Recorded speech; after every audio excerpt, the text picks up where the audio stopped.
Torah deep dive for Parshat Tetzaveh, and this is the second parsha in the series of instructions that was given to Moses by God,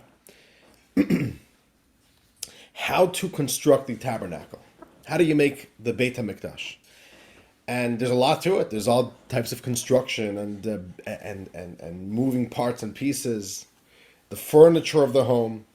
And this week is mainly focused on the clothing of the Kohanim, of the priests, and the Kohen Gadol, the high priest.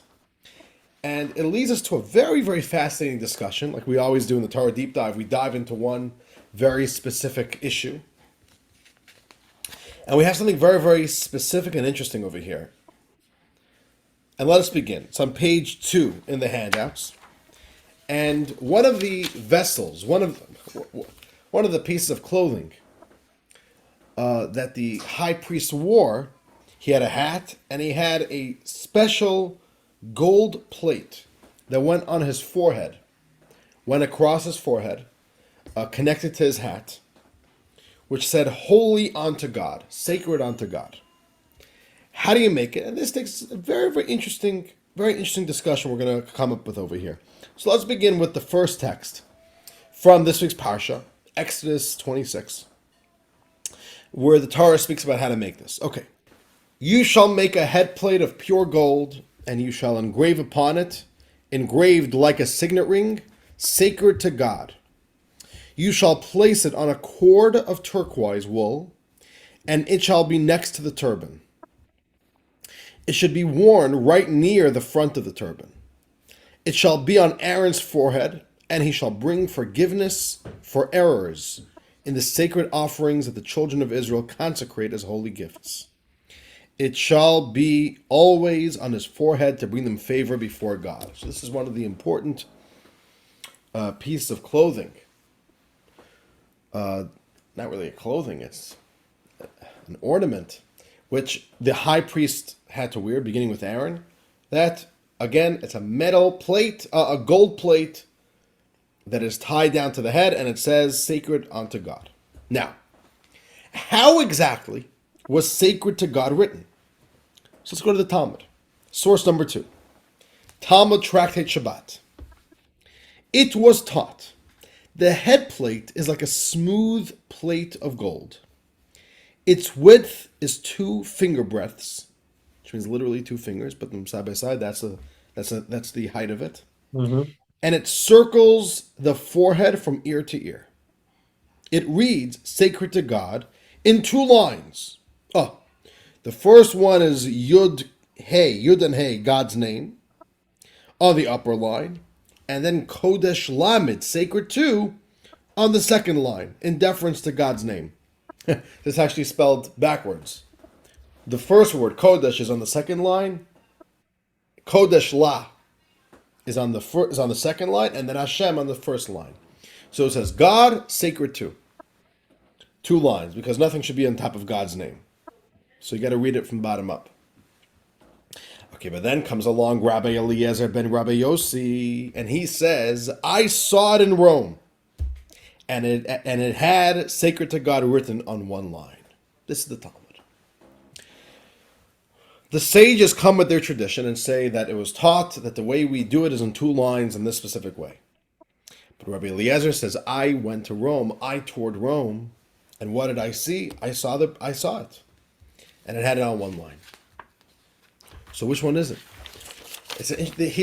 Here we see that tension. We see the tension of the rabbis having a certain tradition. The way we were taught, the Jewish tradition, is that it's on 2 lines written in this specific way. And all of a sudden, comes along somebody who says, I went to Rome, I found the archaeological evidence, and it's on 1 line. It's against the tradition. Which one is it? The Talmud doesn't really give any more attention to this discussion. It presents both opinions. Rabbi Eliezer says his piece that he saw otherwise in Rome, but that's it.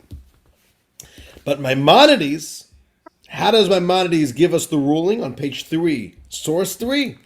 Maimonides says, how is the head plate made? We make a plate of gold, 2 finger breadths wide, that extend over the forehead from one ear to the other, and upon it we write sacred to God in 2 lines. Sacred to on the lower line and God on the upper one. Maimonides rules that we listen to the tradition of the rabbis, and Maimonides is dismissing eyewitness evidence that in Rome there was the head plate, which was in 1 line.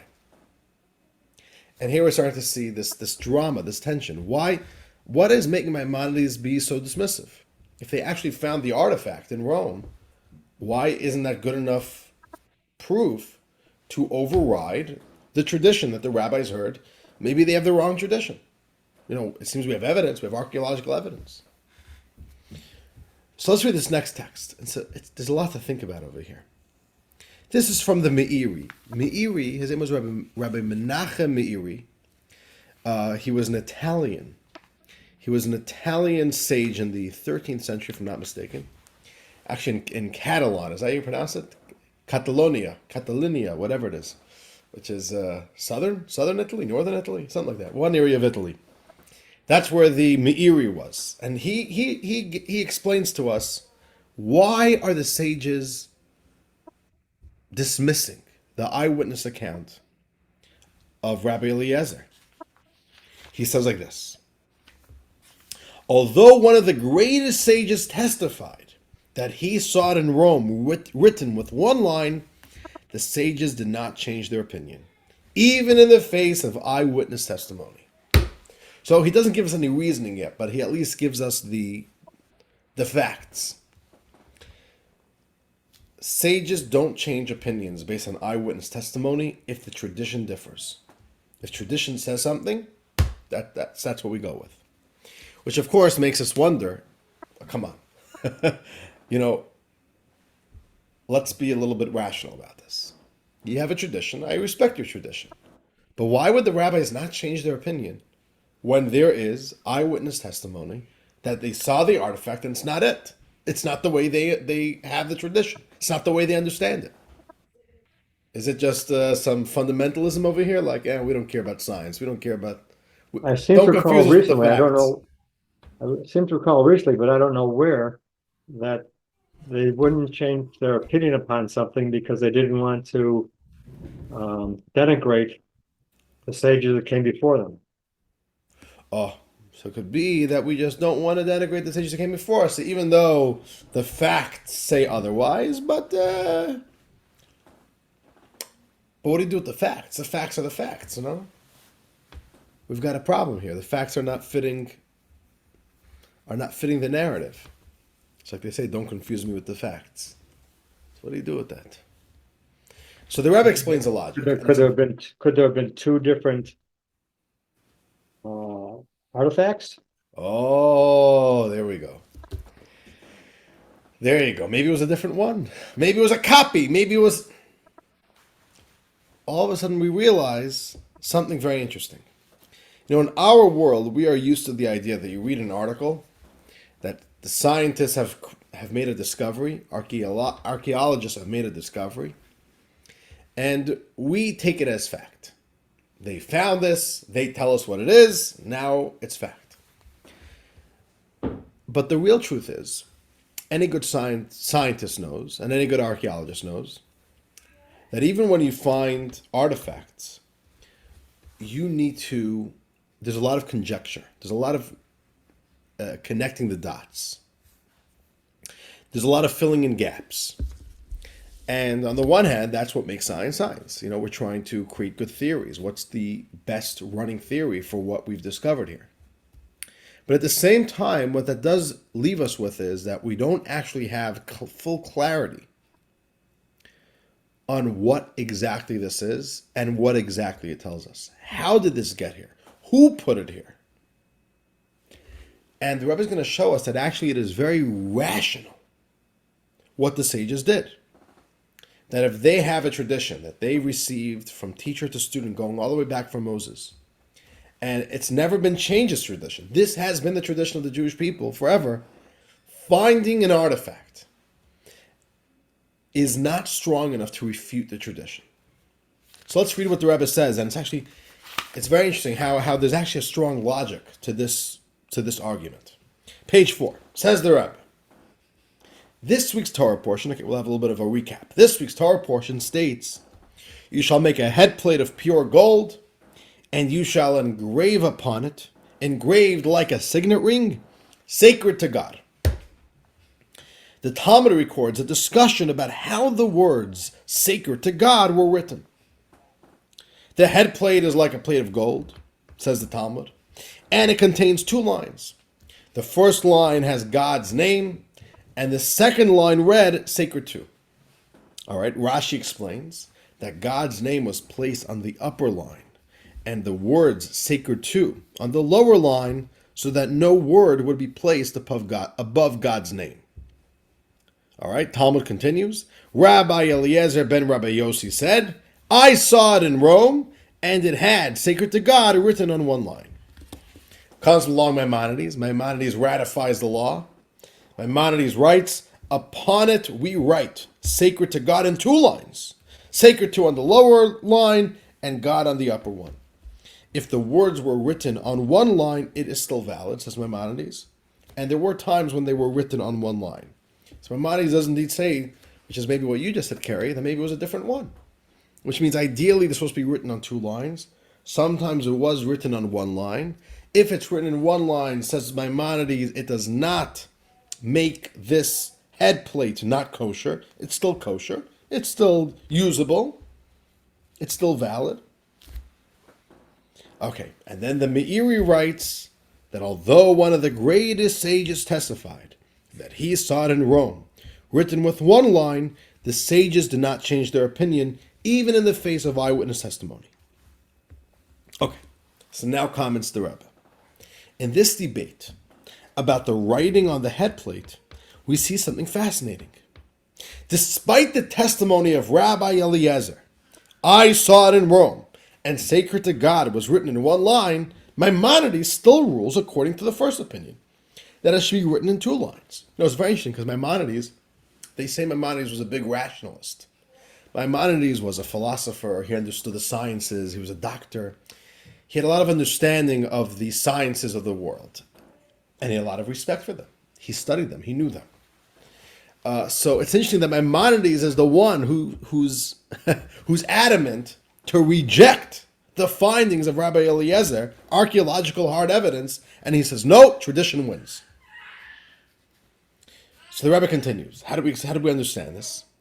From the words of the Talmud itself, if we were to disregard the words of Maimonides, there would actually be room to believe that the sages changed their mind after Rabbi Eliezer's testimony in light of the first-hand evidence that it had been written in one line, which means the Talmud doesn't continue the conversation.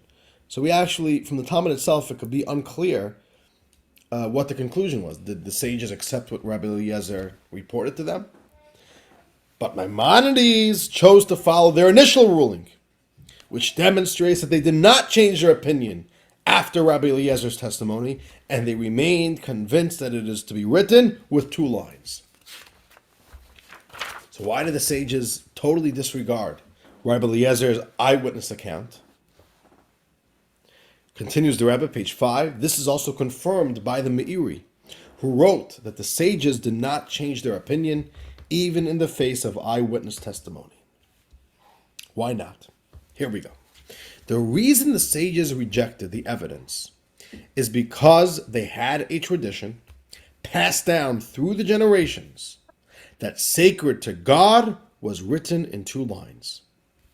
They were not swayed by the fact that an eyewitness, and even a prominent rabbi, claimed to have seen a headplate in Rome with 1 line. Why? Because it was likely not the headplate of the high priest at all, as we will explain. It probably wasn't even the actual authentic piece. They were certain, based on their tradition, that the high priest's headplate was written in 2 lines. Which means there's a certain internal logic to this. There was a lot of care in how Torah was taught. This Parsha is taught every single year. Every single year, these rabbis heard from their teachers that the way the headplate is made is in 2 lines. Those teachers heard it from their teachers. Not once, but multiple times. And these teachers from their teachers, all the way back to Moses. Where could there have been a break over here? Which means it's a logical thing. One person can make a mistake, but when you have hundreds, thousands of teachers teaching thousands of students, even if one teacher makes a mistake, everybody else will fact check that teacher or fact check those students. But this was the way tradition was passed down. There was a lot of everybody was learning the same things. And because of that, there was a certain unified tradition that was passed down for hundreds and hundreds of years. So these rabbis said, we have our tradition. And it doesn't make sense that our tradition is not right. We have the tradition. It was taught and upheld and kept and transmitted through the generations with tremendous care. It wasn't like a secret. One person told one secret. All the Jewish people are learning this tradition. And then there's one example in Rome. They found an artifact in Rome. What did the rabbis say? Who said that this is the actual piece? Maybe it's a mock-up. Maybe it's a decoy. maybe somebody else wanted to make his own version of it. But it's not the one made for the intended usage of the high priest in the Holy Temple. It could be anything else.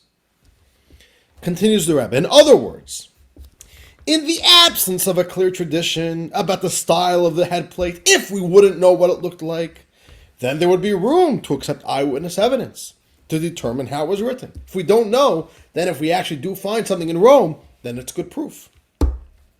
But if our tradition tells us that sacred to God was written in 2 lines, then there's no room to reject it based on the testimony of an eyewitness.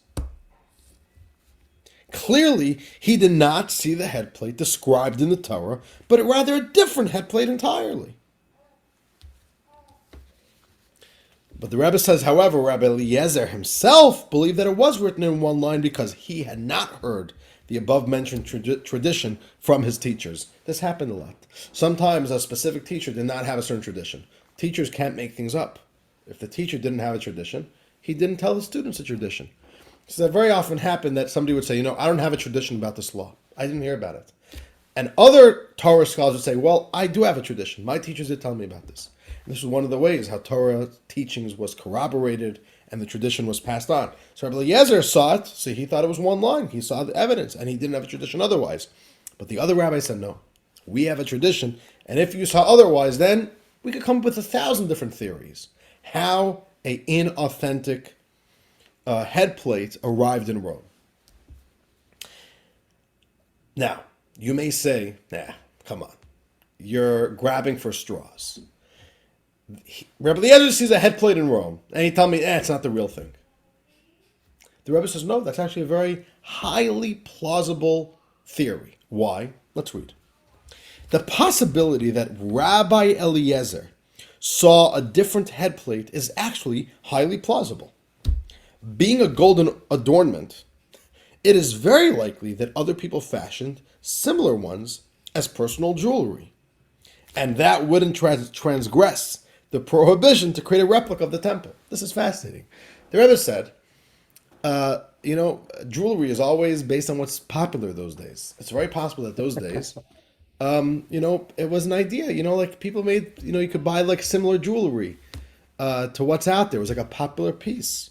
That's possible. Well, who did they think would be wearing it? I don't know. But so you can't have it to look. There's also a law. You're not allowed to make exact replicas of the stuff of the Holy Temple. It's prohibited. So a Jewish person is not allowed to make an exact replica of the Ark of the Covenant. You can't go to the Torah, get the exact measurements, and build that exact thing. You can't build the menorah the way it was made in the temple. But if you change it slightly, then it's kosher. So it actually says maybe that's why it was written on 1 line. Because 2 lines is how you do it for the temple.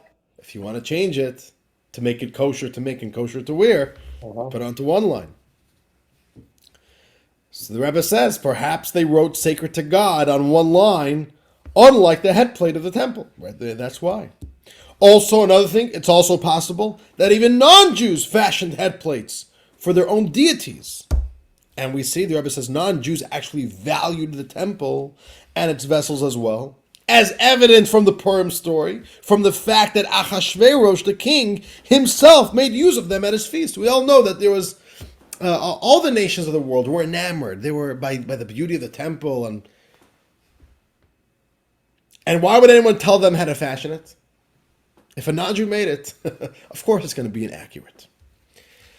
So the Rebbe says it's very, very plausible that there were other knockoffs being made of this, even in a kosher way, if Jews were making it. And it makes a lot of sense that non-Jews would copy some of the specifics of the Holy Temple. And because of that, when you see one thing in Rome, you don't actually know, is it the real thing? Is it a knockoff? Is it a copy that somebody wanted to make? And the Rebbe says because of this, tradition, generally speaking, we accept it as truth. There's a certain veracity to it. The way the Torah was taught, it's very, very difficult for tradition to just be made up. And generally speaking, there is not really a lot of debates in tradition that was passed down from Moses. If Moses taught something to the Jews, that just got passed down. For example, everybody knows what tefillin looks like. Everybody knows what tefillin is. Everybody knows what a mezuzah is. There's no crazy arguments about what it looks like. A mezuzah is a mezuzah, because Moses taught us what it is, and we've lived and breathed and taught these mitzvahs from generation to generation. So tradition itself is a very, very, very reliable tool, especially in those days. We're talking about 2,000 years ago. A little bit less than 2,000 years ago. But finding a piece of archaeology, the Rebbe says, you need to start conjecturing. You need to start creating a story. You need to start contextualizing. You need to start theorizing. The moment you do that, it's not a strong enough argument to knock out the tradition that we have that has been passed down throughout the ages. And this leads us to another very, very interesting topic. The shape of the menorah. Last week we spoke about the shape of the tablets. And today we're going to talk about the shape of the menorah.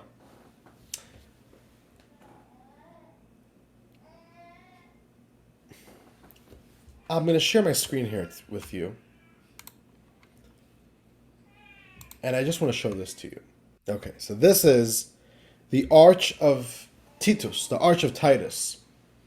Actually, in the original Italian, it's Titus. And there's a menorah here. So this is after the destruction of Jerusalem, of Judea, of the Holy Temple. And the Romans win the war against the Jewish rebels who are fighting back. And they loot and destroy the temple. They bring home all the gold and silver and utensils from the Holy Temple, from the Beit HaMikdash, and they do a victory march in Rome.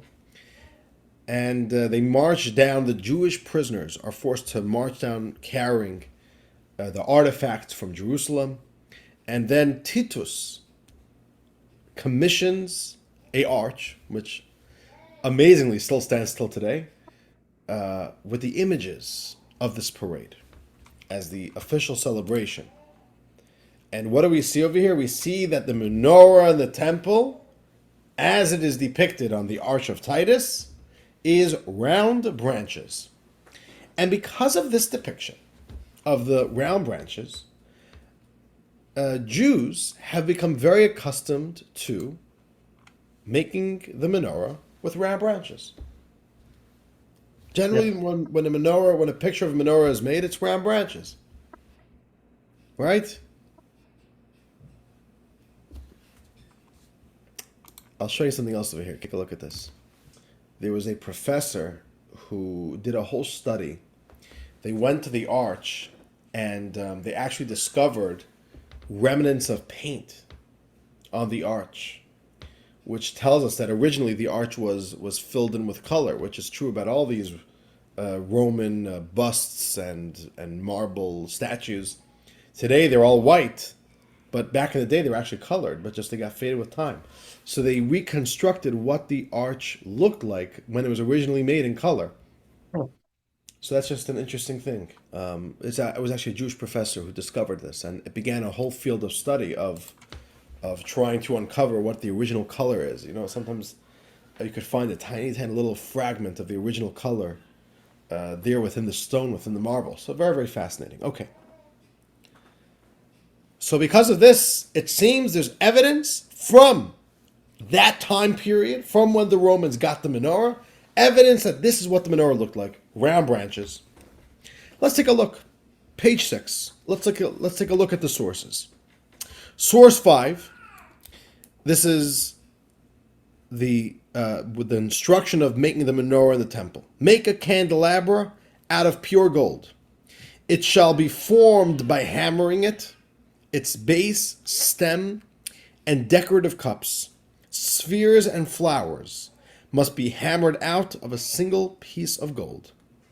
6 branches extending from its sides, 3 branches on one side of the menorah, and 3 branches on the other side. This is what the Torah says. Comes along Rashi on this verse and tells us something very interesting here. Rashi says, extending from its sides, right? The 6 branches extending from its sides, says Rashi, in each direction, diagonally. Rashi says, what's the tradition that he had? That these branches went out straight, diagonally, spreading upwards until the full height of the candelabra, meaning its center branch. They extend outward from the center branch, one above the other. The bottom branch, the bottom one is the longest. The one above it is shorter, and the top one is even shorter, because they match the height of the middle branch, the 7th from which the 6 branches extended. So they all met up at the same height, at the same level at the top, which meant that the outer branches were much longer branches. The inner you went, there were shorter branches. But Rashi tells us that what's the tradition? Rashi tells us the menorah was straight, not rounded. So what's the problem? How does this make sense? How do you make sense of this? Now, take a look at this. Take a look at page 7 in your book over here. Next page. This is unbelievable. This is fascinating. This is something the Jewish world lost for hundreds of years. Maimonides, when he actually wrote a commentary on the laws of the temple, when he was writing his commentary on the Mishnah, he actually made something very rare. You see on page 7. This is the artwork of Maimonides himself in his own pen. And he gave us a schematic of what the menorah looks like. He made a base, he made the branches, he showed where the cups, the flowers, the knobs, where everything goes. And he made this so that you'll have a depiction. And there on the right side, you'll see of a more, a better 3D version of what Maimonides shows us here. Maimonides also, how does he make the branches? Straight, which is very powerful. The leading authority of Jewish tradition in Ashkenaz, Rashi, tells us straight branches. The leading authority in Sephardic countries, Maimonides, straight branches. We see here that from the 2 totally different Jewish communities, the Ashkenazic Jewish communities and the Sephardic Jewish communities, what is the tradition unanimously? Straight branches. This is the Jewish tradition. Now, some wanted to argue, Kerry, very interestingly, some argued that when Maimonides made the branches straight, he didn't actually mean to make them straight. He was just showing you a general visualization.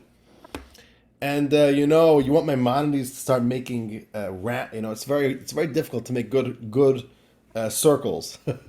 Maimonides is showing you it's a general outline. But then take a look back at source 6 on page 6. We have a text from Rabbi Avraham, the son of Maimonides, Avraham ben Harambam.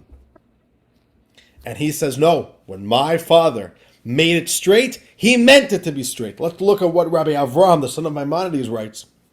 Bottom of page 6. He says 6 branches. They were 6 branches extending from the body of the menorah in a straight line, as my father depicted them. not in a half circle as others maintain. So it basically became this source of friction.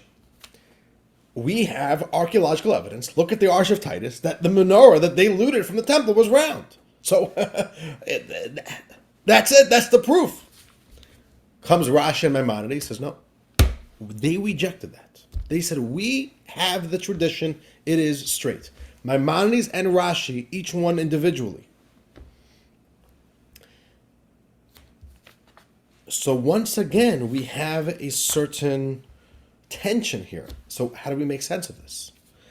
A lot of people don't accept what Maimonides says. They said Maimonides didn't see. He didn't have evidence. We have evidence. We're smarter than Maimonides. We have more information than Maimonides. So there is a certain voice today in the Jewish world, and I think always in the Jewish world, that if the Arch of Titus says it's round, then that's better evidence than Rashi and Maimonides' tradition. So let's read what the Rebbe has to say about this.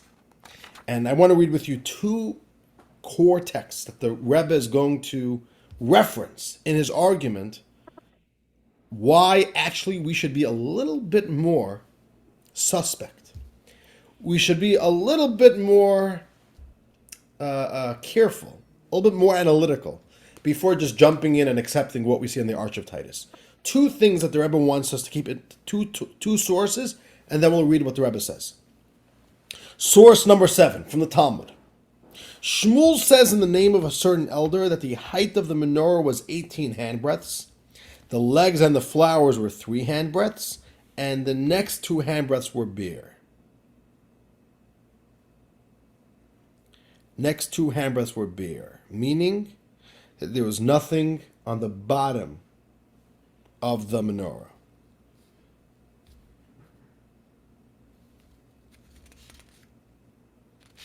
Okay, it was bare. And in the Hebrew, it's smooth. Chalak, it's smooth.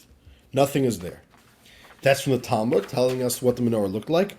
And source 8, this is from Josephus. Josephus Flavius was actually a Jewish man, a Kohen, and he defected from the Jewish community and joined the Romans. And there's a lot of history about him, but he was an historian, Josephus. And he wrote, he is one of the most important texts, historical texts, to give us an understanding of the history of Israel, those times of the destruction of the temple. And he writes what happened in Jerusalem while the Romans are there. Titus is there, Titus is there, and they're in conquest mode. They're conquesting Jerusalem. Josephus, or in Hebrew it's Josephon, chapter 95 says like this, source 8. And this is a critical piece of evidence here to understand the story. At this point, Joshua, the son of the high priest Shabtai, came to Titus with 2 of the golden menorahs that were in the temple, with the golden tables that were in it as well, with the fine garments, the garment of the priesthood plated with gold and decorated with diamonds and precious stones, and he gave these all to Titus. So we see here that even before Titus and his Roman legions succeeded in attacking the temple, Joshua brings 2 golden menorahs that were in the temple to Titus. I guess as an offering, as a gift offering, as a peace offering. Hopefully Titus will treat the Jews better after getting this gift. But 1 second, 2 menorahs? There's only 1 menorah in the temple. What's the 2 menorahs doing over here? And do you think the Jews are giving away the menorah of the temple while the temple is still standing? So here we're starting to see that, maybe there's some nuance to the menorah or the menorahs that the Romans had. Now let's read what the Rebbe says. Middle of page 8. Now, the words of the Meiri, that eyewitnesses cannot override tradition, can also apply to the features of the menorah as well. Now they're going to bring that conversation to the issue of the menorah. We've previously explained at length that the arms of the menorah extended not in a half circle, but in a straight diagonal line as evident from Maimonides' handwritten depiction. Maimonides' son, too, Rabbi Avraham, notes that 6 branches extended from the body of the menorah upwards in a straight line, as my father depicted them, not in a half circle, as others maintain. And Rashi concurs in his commentary on the Torah. He writes that the arms reached upwards diagonally in a straight line. Says the Rebbe, this refutes those who say that the menorah had round arms, basing their opinion on the depiction on the Arch of Titus. They argue that the designer of the arch was an eyewitness who personally saw the menorah among the other vessels of the temple brought to Rome. However, his depiction contradicts the writings of Maimonides and Rashi, who had received the tradition through the generations that the menorah's arms were straight. Says the Rebbe, we obviously cannot rely on the arch more than on our own tradition. In the words of the great Meiri, the sages did not change their opinion, even in the face of eyewitness testimony. So here once again, we're faced with the same conundrum. Our tradition tells us straight, eyewitness testimony, archaeology tells us it's round.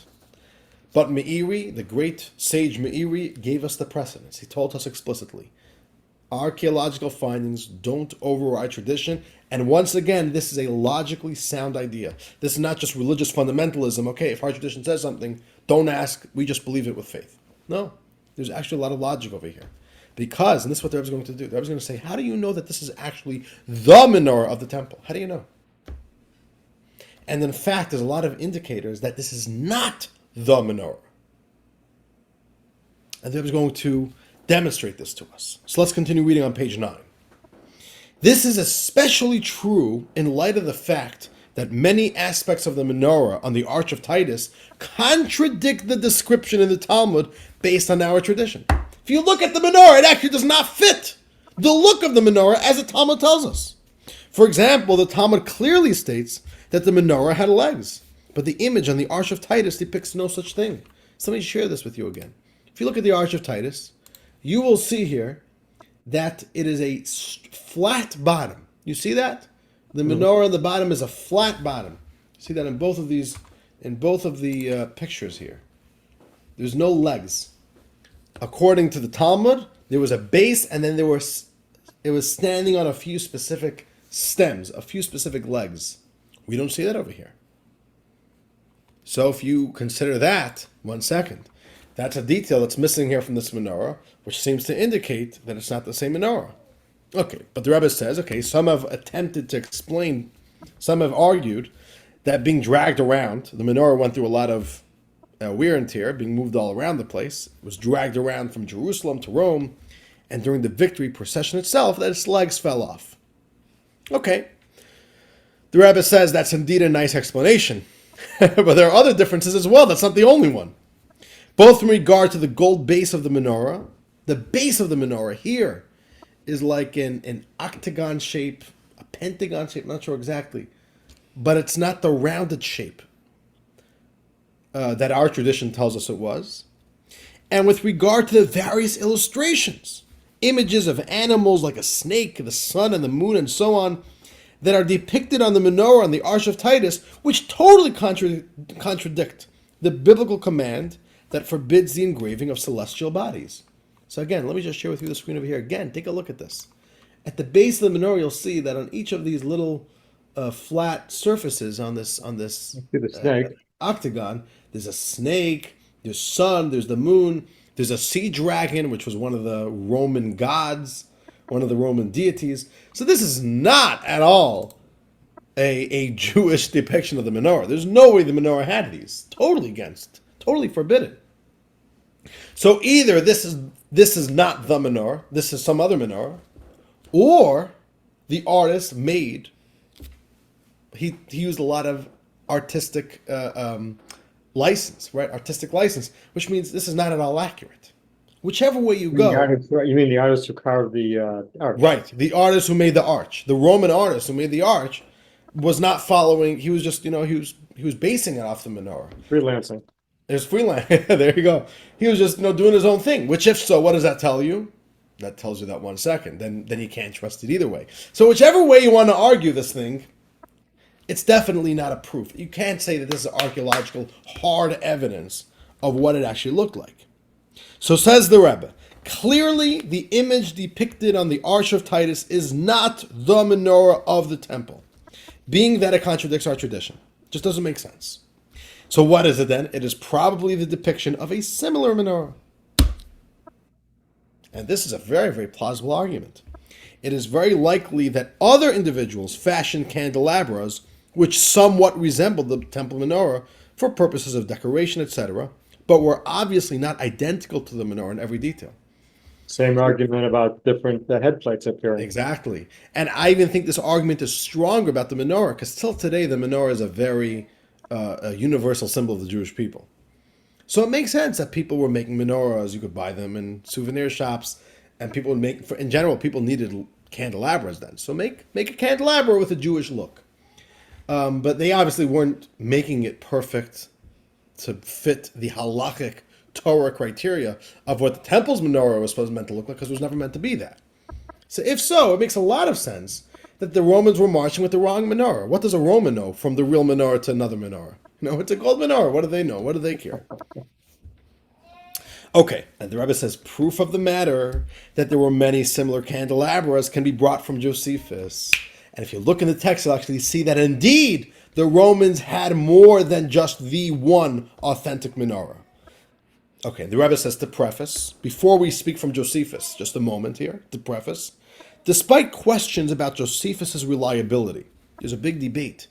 Could you trust Josephus? Josephus was a Jew who defected to the Romans. He had an axe to grind. He had a, you know what I'm saying? He had a chip on his shoulder. How reliable is he with his reports? So the Rebbe gives a very balanced approach about Josephus' reliability. Okay, let's read. The Tzemach Tzedek does cite him. The third Chabad Rebbe does cite him. But that is not a confirmation of everything he writes. And the Rebbe says, if he describes a situation with no apparent agenda in mind, we can consider it reliable. Which means for the most things that Josephus writes, he's just writing stories and facts. We have to just use a little bit of judgment. If Josephus is writing something where he would maybe be inclined to want to, muddy up the facts to either make himself look better or whatever it was, then, we just have to use a little bit of common sense. But generally speaking, we could rely on what Josephus writes from a historical standpoint, even though that we do know that he was very biased about many things. Okay, so considering that, let's get to what Josephus says. Josephus describes how a priest brought Titus 2 golden menorahs. Says the Rebbe, seemingly, the second temple should have only one menorah. Okay, King Solomon did fashion 10 menorahs in the first temple, but they did not exist in the second temple. The first temple had 10 copies, 10 replicas of the one temple menorah, but that did not exist in the second temple. So clearly the 2 menorahs brought to Titus were not the menorahs of the temple, but rather imitations. There you have it. In the source, meaning even in secular historical sources, we already see that, 1 second, there's a lot more than just one the menorah. Okay, continues the Rebbe, there is also no reason to believe that they had to fool Titus, or that they did fool Titus, into believing that these were the temple menorahs, because he too was aware that the Jews were still conducting the temple service, which included the lighting of the menorah. So these were obviously not the temple menorahs. In Josephus' story, the Jews are bringing menorahs as gifts to Titus before the destruction of the temple. So Titus knows that this is not the menorah. He's getting a gift, other golden menorahs. This priest simply wanted to find favor in Titus's eyes, so he brought him beautiful and expensive candelabras that were imitations of the menorah of the temple. As said, not to fool him and to think that these were the menorahs of the temple, but simply as an expensive bribe. And once you start considering all these facts, says the Rebbe, you all of a sudden realize that this archaeological evidence is not such hard evidence and definitely not strong enough to break what we have as unanimous Jewish tradition. Continues the Rebbe concludes on page 10, returning to our discussion. Since we have a tradition about the shape of the menorah passed down by Maimonides and Rashi, who received it from their teachers, no eyewitness account can change that. In the words of the Meiri, the sages did not change their opinion, even in the face of eyewitness testimony. If the arch contradicts our tradition, it is not the actual menorah of the temple at all, but rather a depiction of a different menorah. So the Rebbe demonstrates over here how the question of science versus religion, of modern scientific proof that comes and also seems at odds with our tradition. Some of us have a certain knee-jerk reaction to immediately say, well, if the evidence says otherwise, then we reject the tradition. But the Rebbe says, actually, we need to come with a little bit more nuance. We need to come with a little bit more common sense. And we need to actually think it through and see what actually we're dealing with over here. And when you do that, when you start really critically thinking it through, you actually realize that these are not contradictions. And that most importantly, there is a very special power to Jewish tradition. And we can't reject that often. We have to realize that Jewish tradition was taught and preserved with tremendous care. And it takes a lot to shake that, even from a very rational perspective. And with that, we conclude this week's Torah Deep Dive. And this creates a very nice two classes together. Last week we spoke about the shape of the tablets. This week we spoke about the menorah. Uh-huh. So we get a nice 2-part series on this idea from the Rebbe. Fascinating. It's very interesting. It's very fascinating. Okay, and again, you see, the Rebbe took it very personal. The Rebbe really wants the Jewish tradition should be respected and taken seriously, and not just rejected so cheaply. And we see it last week about last week's topic, this week's topic.